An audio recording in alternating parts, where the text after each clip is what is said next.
Hey, incoming Toastmaster! I am back again with another episode of the Toastmaster Ivan vlog, and today we will be talking about my new role assignment for our upcoming Toastmasters meeting. Last week, the executive committee of the RD Toastmasters Club met, and I was asked by the VP Education to be the Toastmaster of the day for our next meeting, and I gladly said yes. You know, I would never ever refuse an offer like that, and you will find out why later. And as you can see, my stuff is all over the place right now. I am actually in the middle of polishing my notes and scripts for that assignment. I was about to take a short break, but I thought that it is a good idea to share with you what this role is all about before I grab some juice from the fridge. Shall we start?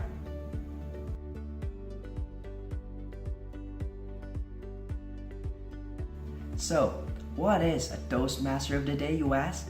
Well, the Toastmaster of the Day, or the TOD for short, is equivalent to the host or MC of an event. I am pretty sure you already have an idea of what they do.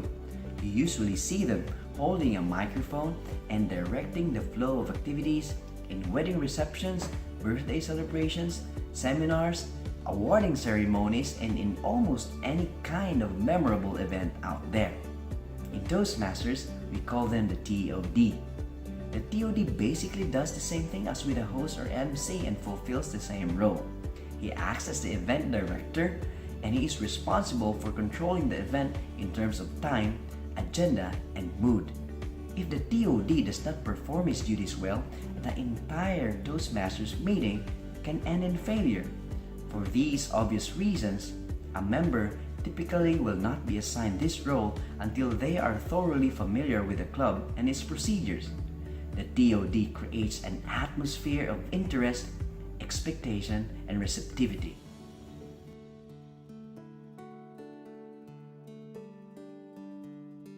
How important is the TOD for a Toastmasters meeting? Or, in general, how important is an MC or host for an event? Let me answer that by asking you a question. Have you ever attended an event that was poorly hosted by a mediocre MC? If so, then you might have noticed that the atmosphere gets boring at times, or it might have been very difficult for you to pay attention to the person holding the microphone in front, right? Well, as a host, it is very easy to start an event with a bang, but keeping the atmosphere thriving is a whole different story. Being the MC or the master of the ceremony, you're given the task of directing the entire flow of the event, and you are expected to use your skills and expertise to keep it going in the desired direction and to establish the appropriate mood and to provide a feeling of community. In essence, the success or failure of the event lies within your hands. That is how important your role is. You know what? I really admire those people who have the guts and skills to take on the role of an MC or host. That is not a small feat, and it is definitely not an easy task at all. It is more than just having a good voice or having an impressive stage presence or having a silver tongue. It's more than just that. People are also expecting you to be well trained to keep the event interactive, engaging, entertaining, and most of all, on time. Not to mention the ability to think on your feet to come up with some other plans just in case something goes wrong during the program. It's that easy. Taking on the role of the TOD in a Toastmasters meeting is no different at all. It is a very challenging role.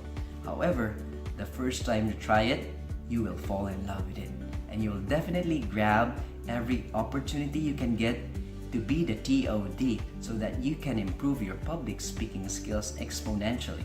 It is one of those chances that you don't want to miss.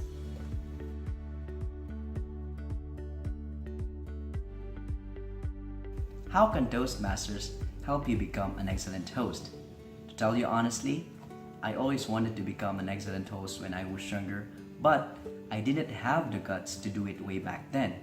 I was very shy, and I was stammering a lot, and I couldn't even keep myself from shaking whenever I am asked to speak in front.